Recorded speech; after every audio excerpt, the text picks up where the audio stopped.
저를 너무 감동시켜서 대여섯 번 이상 10번 가까이 본 영화가 한 편 있습니다. 12척의 배로 외선 330척을 맞서 싸웠던 명랑대첩의 이야기를 그린 명량이라는 그런 영화입니다. 제 가슴에 남아있는 명장면 몇 컷이 있습니다. 그런데 그 중에 하나, 그것을 볼 때마다 저로 하여금 감동도 주고 웃게 만드는 그런 명장면이 한 컷이 있습니다. 이제 치열한 전쟁이 끝났습니다. 바다에 고요함이 찾아왔고 그 12척의 배가 본영으로 돌아오게 됩니다.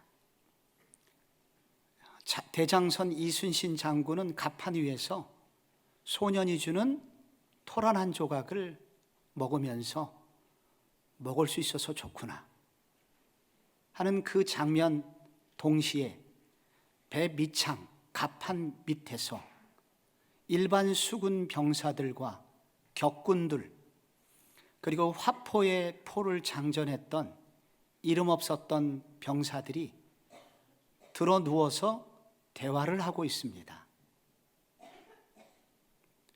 우리가 이렇게 개고생한 것을 후손들이 알라나 모르겠어. 격군 2가 대답합니다. 아따, 이런 것도 모르면 참말로 호래자식이지. 어쨌든 살았으니까 마누라 보러 얼른 가세나. 근데 그 장면을 보는데 웃음도 나오는데 왜 이렇게 눈물이 나요? 그 영화의 마지막 부분이 우리에게 알려주는 게 한 가지가 있습니다. 그것은 분명 그날의 주인공 영웅은 이순신이지만 그와 함께 싸웠던 무명의 용사들이 있었다.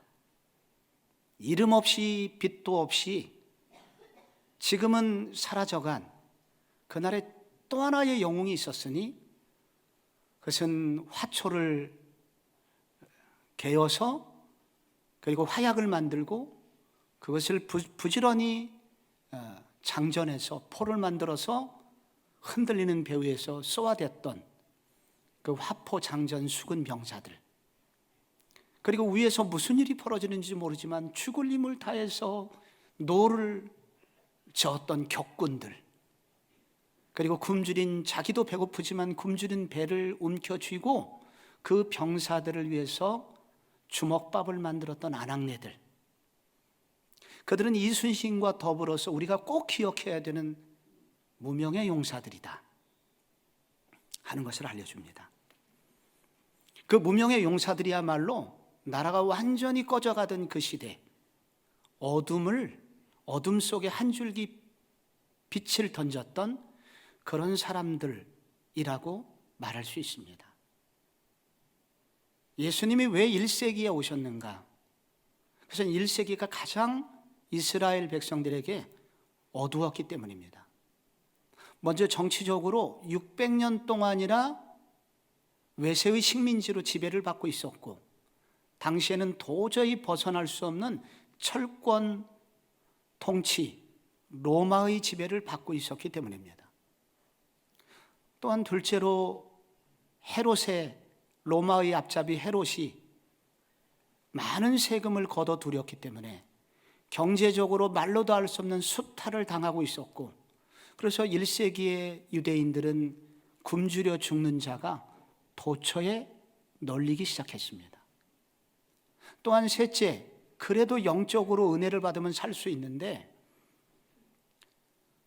오시겠다는 메시아는 아직도 오시지 않고 있으며, 특별히 지나간 400년 동안 말라기 선지자 이후에 선지자가 나와서 은혜로운 설교 한 편을 들을 수 없어서 영적으로 어두운 시기였습니다. 그래서 이스라엘 백성들은 그 어디에도 기댈 곳이 하나도 없었던 캄캄한 어둠의 시간을 보내고 있었습니다.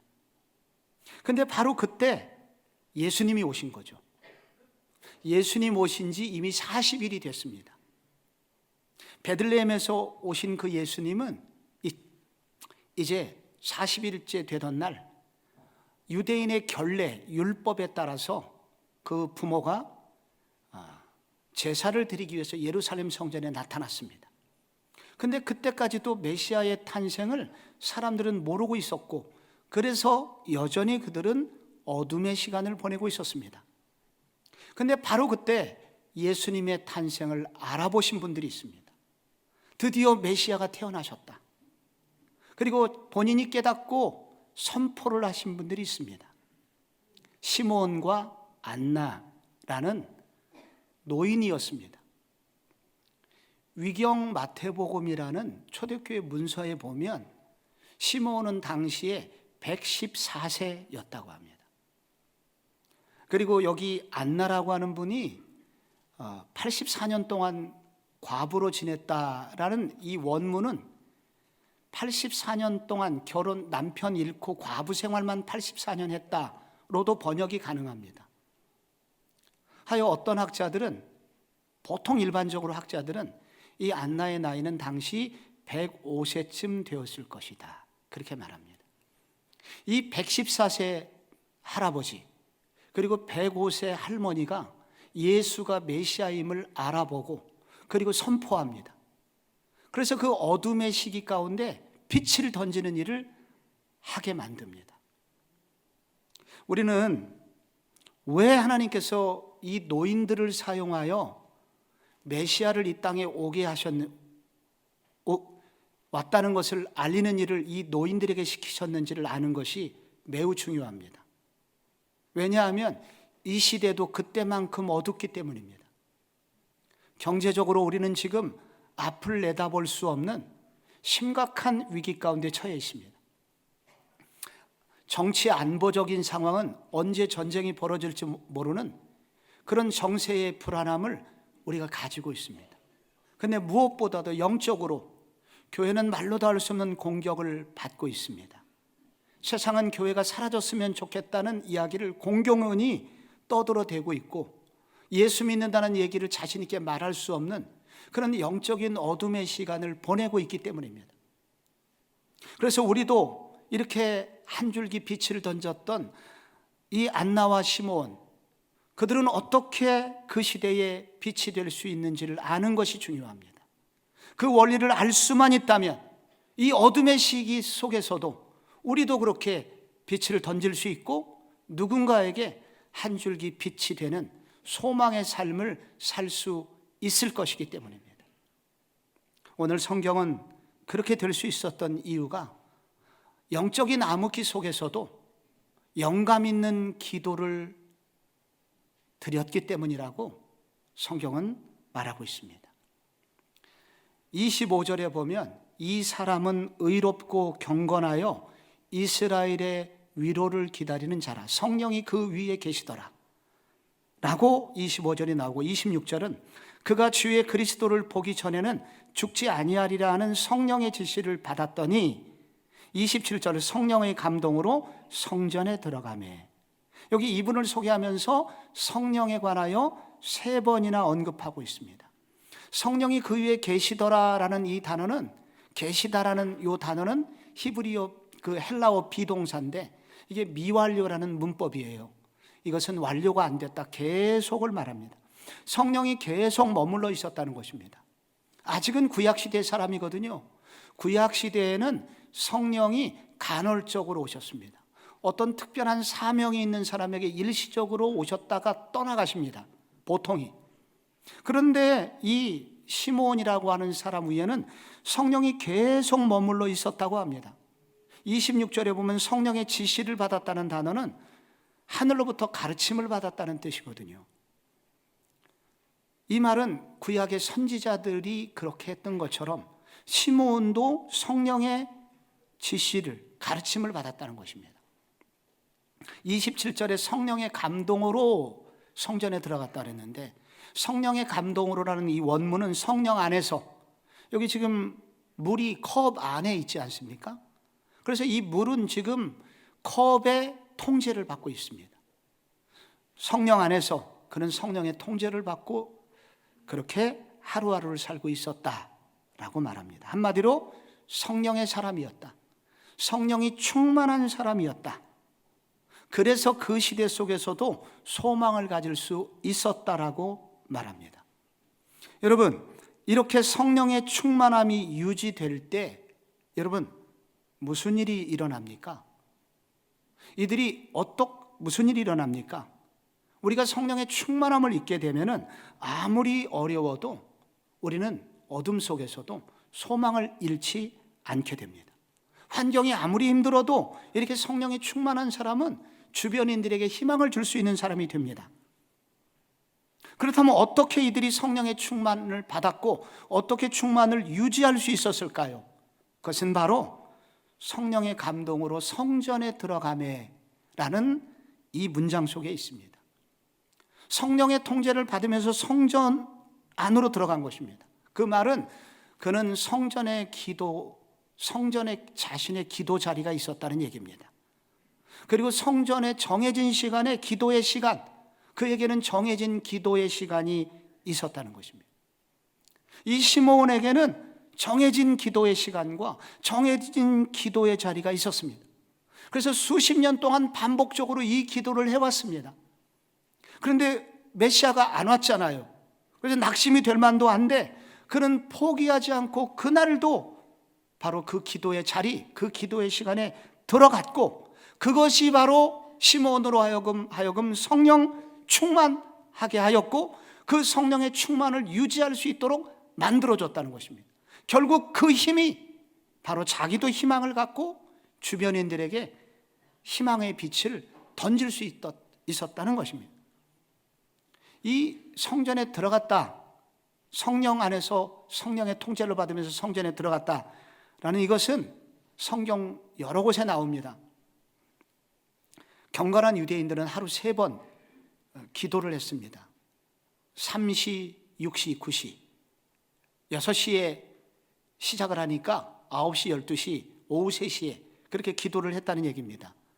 베드로와 요한이 어느 날 기도하러 들어가는데 성전 미문에 신체 장애를 가진 분을 만나죠. 그들을 고쳐준 그 기도 시간이 있었습니다. 성경에 그게 몇 시라고 나오던가요? 한번 볼까요? 사도행전 3장 1절에 보면 제9시 기도 시간에 베드로와 요한이 성전에 올라갔다고 합니다. 제9시 오후 3시를 말합니다. 그러니까 이 베드로와 요한도 경건한 유대인의 전통을 따라서 하루 3번 기도하는 사람이었던 거예요. 그래서 이 베드로와 요한도 성령의 충만을 받았고 성령의 충만을 유지할 수 있었고 성령의 통제를 받다 보니 그 신체 장애를 가진 그분을 향하여 그를 주목하여 보면서 그 절망의 한가운데 빛의 말씀을 던지죠.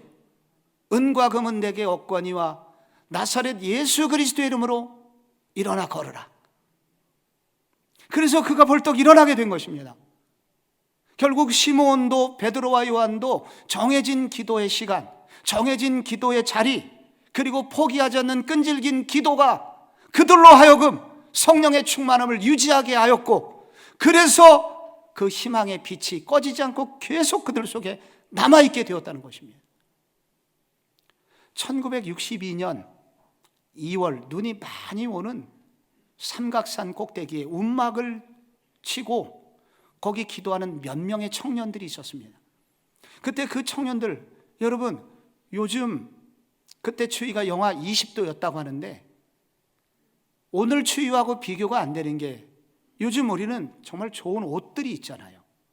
그러나 60년대에는 얇은 소물 누빈 정도의 옷이어서 살추위가 그들의 몸을 파고드는 그때 움막 위에서 청년들 몇 사람이 뜨거운 기도를 드리고 있었는데, 그것도 금식 기도를 드리고 있었는데, 그때 그들이 드렸던 기도가 그 기도문이 되었고, 그 이후에 제가 1년에 한 번씩 소개하는 기도가 되었고, 여러분도 자주 했었을 그런 기도입니다. 여호와를 하나님으로 삼고 예수 그리스도를 우리 민족의 주로 삼으며 신구약 성경을 우리 민족의 신앙과 행위의 표준으로 삼는 민족이 되게 해주소서. 민족의 가슴마다 피 묻은 그리스도를 심어 이 땅에 푸르고 푸른 그리스도의 계절이 오게 해주소서. 가정에도 이 집 주인은 예수 그리스도라고 고백하게 하시고, 작은 기업이라도 사장은 나는 당신의 종이고 저는 관리인입니다 고백하게 해주소서. 학교에서 선생님과 학생들이 기도하며 하루를 시작하고, 군대의 사령관은 당신이 사령관이고 나는 종입니다라고 고백하게 하시고, 대통령은 첫날부터 나는 당신의 종이고 당신이 나의 대통령이라고 고백하게 해주소서. 물건을 외국 사람에게 팔 때 한국 사람이 만들어 파는 물건들은 국제시장에서 한국인의 신앙과 양심의 보증수표가 되어 거룩한 성민, 거룩한 백성으로 존경받게 해주소서. 우물가의 여인들이 할렐루야로 화답하고, 김매는 어머니들 찬송 부르게 해주시고, 선원들까지도 성경을 공부하고 기도하고 찬양하고 하나님을 주로 삼는 민족이 되게 해주소서. 한국 CCC 초대 총재 김준곤 목사님이 청년 시절에 했던 기도문입니다. 60년대 초반이었는데 보릿고개로 가난에 허덕이고 있었고, 젊은이들은 군사 독재에 항거하면서 날마다 시위가 끊이지 않고 있었고, 교회라고 해봐야 60년대 다들 개척교회여서 경제적으로 누구에게 보탬이 될 만한 일이 전혀 없었던 바로 그 시대. 그런데 바로 그 시대에도 청년들을 움직이고, 바로 그 시대에도 부흥을 꿈꾸게 하고, 그 시대에도 많은 사람에게 소망을 줄 수 있었던 이유는 바로 이 영감 있는 기도에 달려 있었던 것입니다. 이 기도가 바로 많은 청년들을 일깨워서 오늘의 한국 기독교를 이루게 되었던 것입니다. 이 시대 반기독교 시대입니다. 어떤 사람들은 교회 사명이 이제 끝난 것 같다고 말하는 분들도 있습니다. 교회가 선한 일을 많이 함에도 불구하고 언론들은 가차없이 기독교를 폄하하고, 얼굴 없는 인터넷 누리꾼들은 기독교를 난도질을 하고, 교인들조차도 그래서 패배주의에 빠져 있습니다. 그러나 오늘 성경은 이렇게 시대가 문제가 아니라, 그러나 여전히 영감 있는 기도가 살아있는 교회라면, 그렇게 기도의 시간이 있고 기도의 장소가 있고, 그리고 포기하지 않는 이 기도에, 영감 있는 기도의 사람이 일어나기만 한다면 나는 이 시대에도 일할 것이다 라고 주님이 우리에게 도전하고 계신 것입니다. 영감 있는 이 기도의 사람들, 이들이 바로 절망의 시간 속에서도 한 줄기 빛을 던졌던 사람들입니다. 또 하나 이유가 나옵니다. 한 줄기 빛과 같은 그리스도인이 되려면 영적인 암흑기에도 복음의 고난에 동참하는 사람들이었다는 것입니다. 34절을 보면은 이 시므온이 아기를 안고 이렇게 축복을 합니다. 보라, 이스라엘 중 많은 사람이 패하거나 흥하거나 비방을 받는 표적이 되기 위하여 세움을 받았고, 또 칼이 내 마음을 찌르듯 하리니 이는 여러 사람의 마음의 생각을 드러내려 함이라. 여기 많은 사람을 패하거나 흥하게 하며, 이것은 사람들의 운명을 좌우하게 될 것이다. 이 아기는 앞으로 사람들의 운명을 좌우하게 될 그런 인물이에요 라고 축복을 합니다. 근데 뒤가 좀 끔찍합니다. 근데 비방을 받는 표적이 되기 위하여 세움을 받았고, 이 말은 앞으로 그를 비방하고 거절하는 사람이 많이 있을 것이고, 그 결과 이것을 바라보는 어머니 당신은 칼이 내 마음을 찌르듯 하는 아픔을 당하게 될 거예요. 이게 지금 아이 난 지 40일밖에 안 된 이 산모에게 할 얘기는 아니잖아요. 이거를 축복이랍시고 지금 하고 있는 겁니다. 근데 시므온이 왜 이렇게 가혹할 정도의 말을 하고 있는 것일까요? 그것은 성경이, 구약 성경이 메시아가 오면 이런 일이 있을 것이라고 예언하고 있기 때문입니다. 구약 성경에는 약 300구절 정도 앞으로 메시아, 예수가 오면 이런 일이 있을 것이다 라고 예언을 하는데, 대표적인 거 이사야 8장 14절이에요. 그가 성소가 되시리라. 그러나 이스라엘의 두 집에는 걸림돌과 걸려 넘어지는 반석이 되실 것이며 예루살렘 주민에게는 함정과 올무가 되시리니 많은 사람들이 그로 말미암아 걸려 넘어지고 부러질 것이고 덫에 걸려 잡힐 것이니라. 느낌이 어떠십니까? 메시아가 오면 좋은 일이 있을 줄 알았는데 여기 걸림돌이 되고 반석, 함정, 올무, 사람들이 넘어지고 부러지고 덫에 걸려서 죽게 될 것이다. 구약 성경은 앞으로 메시아가 오면 이 말은 분명하게 두 종류의 사람으로 갈리게 될 것을 말하고 있는 것입니다. 한 종류는 그 메시아 그리스도를 만나서 회복이 되고 새롭게 되는 축복을 받는 사람들이 있지만, 반대로 그를 반대하고 그리고 조롱하고 그 결과로 넘어지고 자빠지는, 그래서 결국 망하게 되는 사람들이 있을 것이다 라고 예언을 합니다. 이것은 무엇을 말할까요? 바로 복음의 속성을 말하고 있는 것입니다. 바로 이 그리스도의 복음, 메시아를 전하는 복음에는 이 두 가지가 들어있는 거예요, 항상. 그래서 복음은 축복을 가져다 주지만 동시에 이 복음 속에는 복음을 거절하는 사람들의 멸망이 여기 함께 들어있습니다. 그래서 복음을 전하는 사람에게는 이게 복된 소식이기도 하지만 동시에 고난이 여기에 따라올 수밖에 없다는 것입니다. 그래서 복음 전도자는 복음, 복된 소식을 전하는 사람이면서 동시에 마음의 한켠에는 이와 같은 비방당함, 조롱당함이 있을 수밖에 없을 것이다. 결국은 예수 그리스도는 복음 자체이셨기 때문에 그로 인해서 많은 사람이 회복되었지만, 그를 거절했던 사람들을 만나게 되고 끊임없이 그를 공격해대고 그의 설교를 분석해서 그를 괴롭히고 그에게 도전했던 사람들을 계속 만나게 되고, 마지막에는 그를 미워하여 팔아넘겨 로마의 군인들에게 창에 찔려 채찍에 맞고 죽게 만들었습니다. 그 결과 그것을 현장에서 목격했던 어머니 마리아는 칼이 그 마음을 도려내는 듯한 아픔을 겪게 됩니다. 그래서 이 시므온의 예언은 그런 방식으로 응답이 되게 됩니다. 시므온은 복음이란 이런 것입니다. 그리고 시므온이 이렇게 말할 수 있었던 것은, 내가 이 복음의 삶을 수십 년 동안 살면서 이 복음이 이런 것이라는 것을 알았고, 나도 또한 복음으로 인해서 이런 고난을 받으면서 살아왔습니다 라는 이야기가 여기 포함이 되어 있는 것입니다. 이 희망을 전하는 사람은, 한 줄기 빛이 되는 사람은 결국은 복음을 가진 사람입니다. 그러나 이 복음에는 양면성이 있고, 복음은 때로 칼로 마음을 찌르고 도려내는 비방이 포함되어 있다는 것을 알면서도 끝까지 복음 전하기를 포기하지 않는 사람들, 이 복음의 고난에 기꺼이 동참하고자 하는 사람들, 이런 사람들을 통하여 주님은 소망의 빛을 지금도 던지시기를 원한다고 말씀하고 있는 것입니다. 신앙생활을 하고 있는 우리는 다시 한번 이런 면에서 무장을 해야 됩니다. 우리의 신앙생활에는 분명히 축복이 있습니다.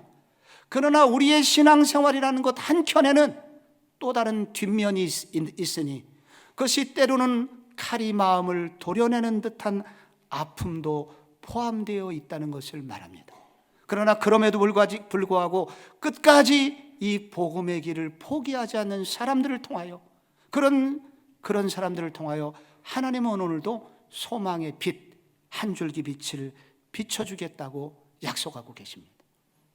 오늘도 우리 2부 할렐루야 찬양대가, 한월 찬양대가 오늘도 아름다운 찬양을 우리에게 들려주었습니다. 그러나 이 찬양대로 서는 것 자체 하나만 해도 겉으로 굉장히 화려하고 그리고 멋있어 보이는 이 찬양대 자리를 하나 유지하기 위해서도 많은 고난을 통과해야 됩니다.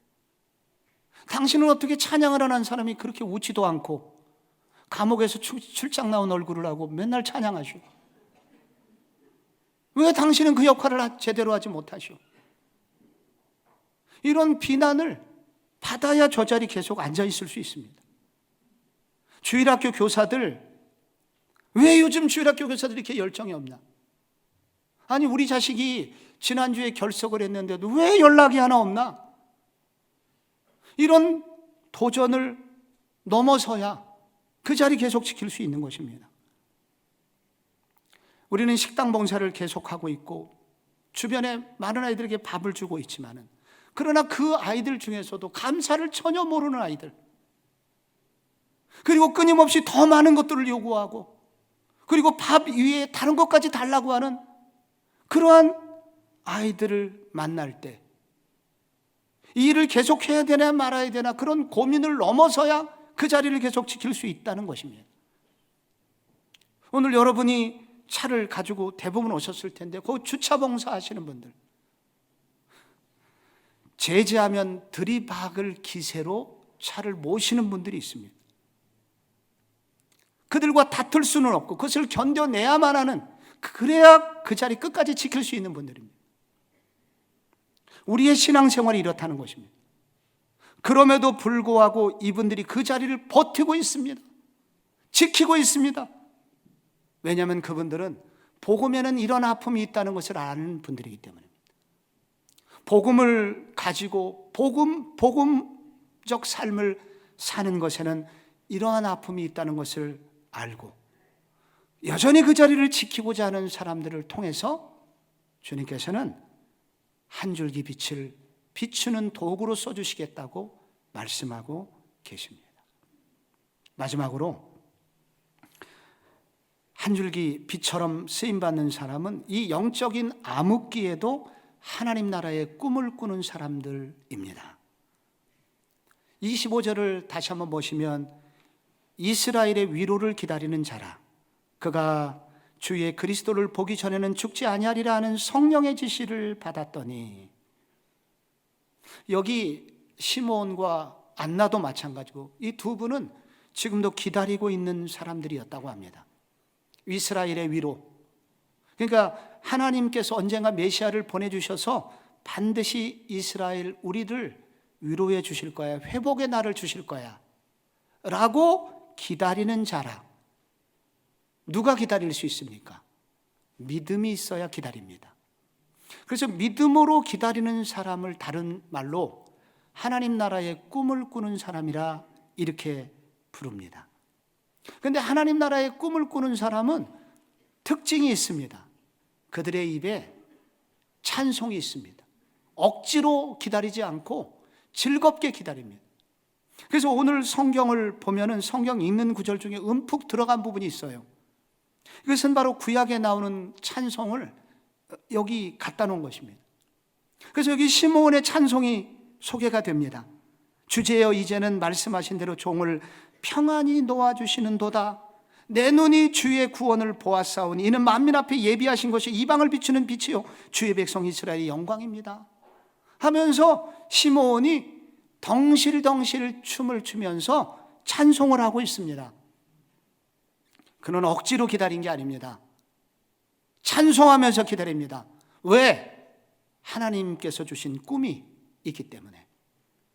믿음, 하나님께서 이 날을 반드시 주실 것이고, 그럼 그 날이 오면 우리가 얼마나 아름다운 일이 벌어질 것인가 하는 그런 꿈이 그들 속에 있기 때문에 그들은 기다리면서도 그 고난 속에서도 찬송하는 사람들입니다. 안나는 84년 동안 홀로 되었습니다. 과부였습니다. 과부는 가난의 대명사입니다. 그럼 일터에 나가야 됩니다. 재혼을 해서 그래도 양식을 공급해주는 남편이 있어야 됩니다. 그러나 모든 것을 제껴두고 그는 재혼도 않고 돈 벌러 나가지도 않고 성전에 나가서 기도하고 성전에 나가서 금식하고 매달리고 있습니다. 왜 그렇게 삽니까? 믿음이 있었기 때문입니다. 그 믿음은 하나님 나라의 꿈을 가져다 주었습니다.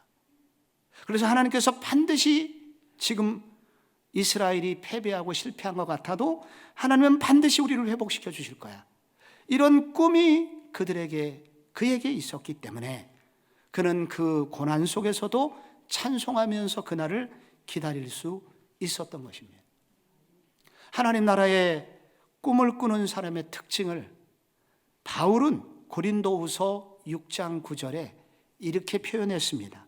무명한 자 같으나 유명한 자요, 죽은 자 같으나 보라 우리가 살아있고, 징계를 받은 자 같으나 죽임을 당하지 아니하고, 근심하는 자 같으나 항상 기뻐하고, 가난한 자 같으나 많은 사람을 부유하게 하고, 아무것도 없는 자 같으나 모든 것을 가진 자로다. 무명한 자 같으나 유명한 자라고 했습니다. 세상에서는 무명이에요. 그런데 하나님 나라에서는 유명한 자가 됩니다. 왜? 하나님께서 기억해 주시는 이름이기 때문에, 생명책에 기록된 이름이기 때문에, 천국의 중앙에 활보하고 다닐 사람들이기 때문에, 하늘나라의 스타이기 때문에, 세상에서는 무명하지만은 하나님 나라에서는 이 사람들이 유명한 자라고 말하고 있는 것입니다. 근심하는 자 같으나 항상 기뻐하는 사람들이다. 왜냐하면 세상이 줄 수 없는 기쁨이 그들 속에서 날마다 솟구치기 있기 때문이다. 가난한 자 같으나 많은 사람을 부유하게 하고, 아무것도 없는 자 같으나 모든 것을 가진 자로다. 세상적으로는 가난하지만 부유해요. 왜? 기도만 하면 필요한 것을 채워주시는 아버지가 있기 때문에. 지금은 가난한 것 같지만 하나님께서 내 필요를 아시고 내 필요한 것은 늘 채워주심을 그들은 지금도 경험하고 있기 때문에, 하나님 나라의 꿈이 있는 사람은 바로 이런 사람들이다. 그들은 바로 꿈꾸는 사람들이었고, 이 꿈꾸는 이 꿈이 그들을 늙게 만들지 않고 늘 청춘으로 살게 만듭니다. 그래서 낙엽으로 떨어지는 인생이 아니라 푸르른 나무처럼 그들은 이렇게 많은 사람들에게 소망을 전하는 삶을 살도록 하나님이 복을 주셨다는 것입니다. 오늘 우리 교회는 장로님 2분과 권사님 9분이 은퇴를 하십니다. 이분들은 세상적으로 유명한 분들이 아닙니다. 그런데 성복종의 가장 어려웠던 시기를 버텨오고, 그리고 그 시기를 지켜낸 그런 분들입니다. 오늘 은퇴하신 분 중에는 구역장 순장 사역을 자그마치 40년을 개근하신 분이 계십니다. 오늘 은퇴하신 분 중에는 각종 단교 선교 따라다니시면서 환갑이 넘어서도 젊은이들보다도 더 열심히 그 시골집 노인들의 집을 다 도배해 주신 분들 여기 계십니다. 이분들은 평생 성전을 사랑하셨고, 특히 지나간 코로나19의 죽음의 위기 속에 떨고 있을 때 이웃을 위하여 반찬을 만들고 배달하셨던 사역자들이 여기 오늘 은퇴를 하십니다. 아무도 모르게 거액을 헌금하고 이웃을 격려하신 분이 여기 계시고요, 본인도 노인인데 더 연로하신 어르신을 자신의 몸처럼 사랑하고 섬기신 분이 오늘 여기 계십니다. 근데 이분들이 다 왜 이렇게 사셨냐면 하나님 나라의 꿈이 그들 속에 있었기 때문입니다. 그들 속에 있는 믿음이, 그리스도를 향한 믿음이, 성경이 주신 이 말씀을 나에게 주신 말씀으로 알고 이 말씀이 반드시 이루어지는 날이 올 것이라는 그 믿음을 가지고 하늘나라의 꿈을 꾸었기 때문에 오늘까지 이분들은 버틸 수 있었습니다. 억지로 버틴 거 아닙니다. 기쁨과 감격 속에서 이분들은 교회 생활을 해오고 그 섬김의 시간을 보내왔습니다. 하나님이 주신 꿈이 그분들을 그렇게 만들었습니다. 그래서 오늘 이분들이 노인이 되셔서 은퇴하시지만 여전히 이분들 속에는 푸르름이 있습니다. 청년 예수로 그렇게 여전히 살만한 꿈이 이분들에게 남아 있습니다. 김중곤 목사님이 그 기도를 하시던 즈음에 1962년 그 살추위를 견디고 기도하던 그 즈음에 한국 CCC가 만들어집니다. 그래서 많은 젊은이들을 길러내게 되는데 이분이 그것만 한 것이 아닙니다. 1966년에는 국회 조찬기도회라는 걸 만들었고 1980년에 세계 복음화 대성회를 개최해서 250만 명이 함께 예배하고, 그리고 그 중에 상당수가 예수 믿도록 그렇게 전도 훈련을 시켰습니다. 매일 밤 70만 명씩 철야 기도를 하게 하였습니다. 그런데 이분이 10여 년 전에 소천하실 때 장례식에 갔더니 그분 장례식 프랭카드에 이렇게 써 있더라고요. 영원한 청년 김준곤 여기 잠들다. 그래서 그분은 외적으로 노쇠해서 돌아가셨지만 청년으로 살다가 외적인 나이에 늙음에도 불구하고 청년의 푸르른 꿈을 유지하고 청년으로 살다가 마지막 순간에도 청년으로 가신 영원한 청년이라고 그렇게 기록이 되어 있었습니다. 오늘 이 시대는 희망이 필요합니다. 희망이 없는 시대이기 때문입니다. 이 시대가 어둡기 때문입니다. 그래서 누군가 한 줄기 빛을 던져주기를 기다리고 있는 그런 시대입니다. 오늘 예배하는 우리 성목중앙회 성도들, 흑암의 이 어둠 속에 한 줄기 빛을 던져줄 수 있는 그런 성령의 도구들로 모두 쓰임받으시기를 축복합니다. 영감 있는 기도가 회복되시기를 바랍니다. 아픔 당연하다. 복음 전도에는 용기 있게 아픔을 이기고 이 땅 찰나의 꿈이 아니라 영원한 꿈을 꾸는 청년 예수를 따라 우리도 여전히 청년으로 이 꿈을 가지고 살아가는 모든 주의 귀한 성도들이 되시기를 축복합니다.